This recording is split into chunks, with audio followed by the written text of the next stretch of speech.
La paix du Christ, je suis Père Dreyfus, bienvenue sur la chaîne Ta parole est la lumière de mes pas.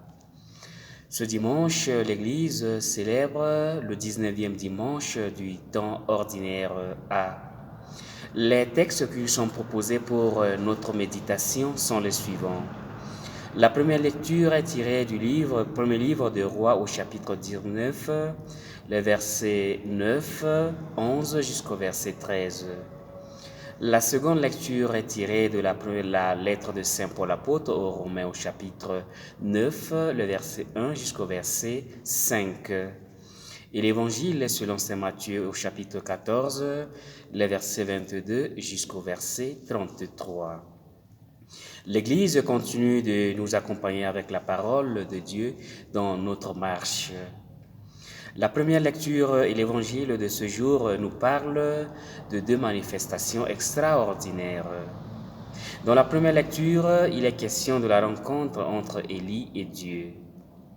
Élie, ayant peur de la reine Jézabel, s'était enfui au désert. Et dans l'évangile, la rencontre de Jésus avec ses disciples, désemparés sur leur barque, malmenés par les flots. Ces deux lectures nous parlent de la peur et du doute qui nous saisissent parfois, et en même temps de Dieu qui vient nous y rejoindre. La première lecture nous invite à changer notre vision, notre conception de Dieu. C'est ce qui apparaît pour le prophète Élie. Il était habitué aux manifestations spectaculaires. Il pensait rencontrer Dieu dans une théophanie foudroyante. Mais c'est tout à fait le contraire. Le prophète Élie était un homme d'action, rempli de zèle pour le Seigneur. Il s'est dépensé pour aider son peuple à rester fidèle à Dieu malgré l'opposition des puissants de la société. Après avoir tout donné dans un grand combat où il vainc les prophètes de Baal, la reine Jézabel ne lui pardonne pas de les avoir tous éliminés. Elle s'est jurée de les venger et de tuer Élie. Pour sauver sa vie, Élie fuit au désert.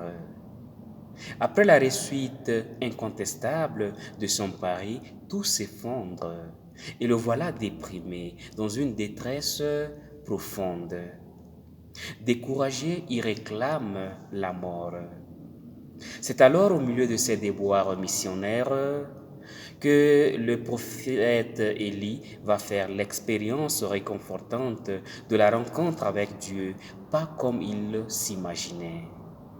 Dieu s'est manifesté à lui ni dans un ouragan, ni dans le tremblement de terre, ni dans le feu, mais dans une brise légère. C'est dans la brise légère qu'il expérimente la tendresse et l'amour de Dieu. C'est à l'abri des regards, il est tout seul, il n'y a personne pour l'admirer. Il y a un certain dépouillement, mais en même temps une grande profondeur dans cette rencontre avec Dieu. C'est un Élie vulnérable qui rencontre Dieu en ce moment-là. C'est cet Élie vulnérable qui a fait l'expérience de sa faiblesse, qui fait aussi l'expérience de la tendresse et du réconfort de Dieu. Cela confirme ce que Saint Paul recevra plus tard comme orientation de la part de Dieu. Je cite, « Ma grâce te suffit, car ma puissance se manifeste dans la faiblesse. » Fin de citation. Le prophète Élie comprend alors que le vrai Dieu n'est pas celui de la violence. Ce n'est pas en massacrant les infidèles qu'on sauvera l'honneur du vrai Dieu. Au contraire, c'est en aimant ses ennemis que nous dirons quelque chose du vrai Dieu. Dans l'Évangile, les disciples font aussi l'expérience du désespoir, de l'impuissance en pleine mer. Et c'est précisément en ce moment-là que Jésus marche sur les eaux et vient à leur rencontre. Dans la culture biblique, la mer symbolise l'abîme, l'endroit où réside la force du mal.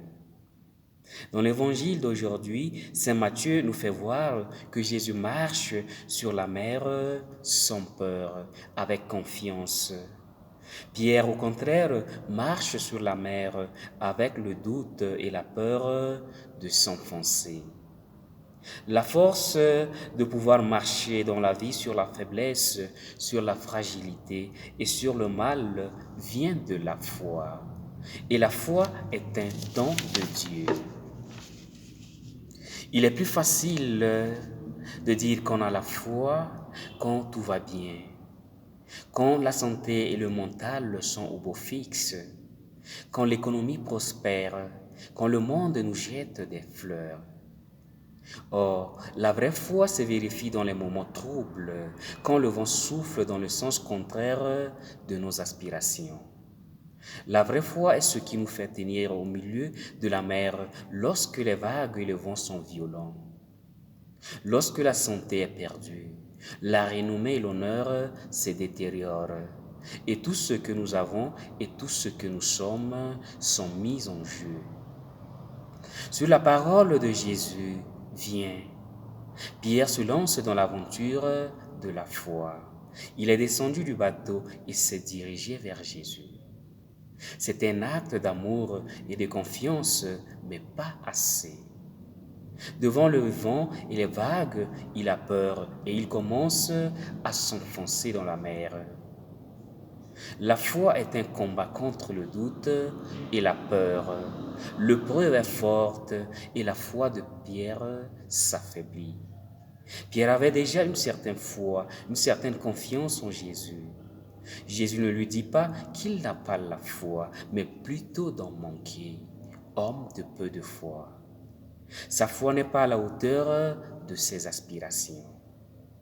Pierre a vu le vent et a pris peur. Alors, il a commencé à s'enfoncer. Telle est la condition de tout disciple, de tout chrétien, faite d'élan sincère et de fragilité. Le seul tort de Pierre est d'avoir regardé ailleurs. Le vent trop fort, s'il n'avait pas détaché ses yeux de Jésus, il aurait pu se maintenir. Il y a ici une leçon très importante pour nous. Dans les moments difficiles, nous devons toujours garder les yeux fixés sur Jésus et non sur les vagues de notre vie. Quand Pierre a commencé à s'enfoncer, Jésus était proche de lui. Quand il lui a fait appel, « Seigneur, sauve-moi », Jésus l'a sauvé du danger. Jésus ne permet pas que sa tentative et sa foi en lui échouent. En la personne de Pierre, avec ses enthousiasmes et ses faiblesses, c'est notre foi qui est décrite. Nous, chrétiens, marchons vers le Seigneur ressuscité au milieu des tempêtes et des dangers de ce monde.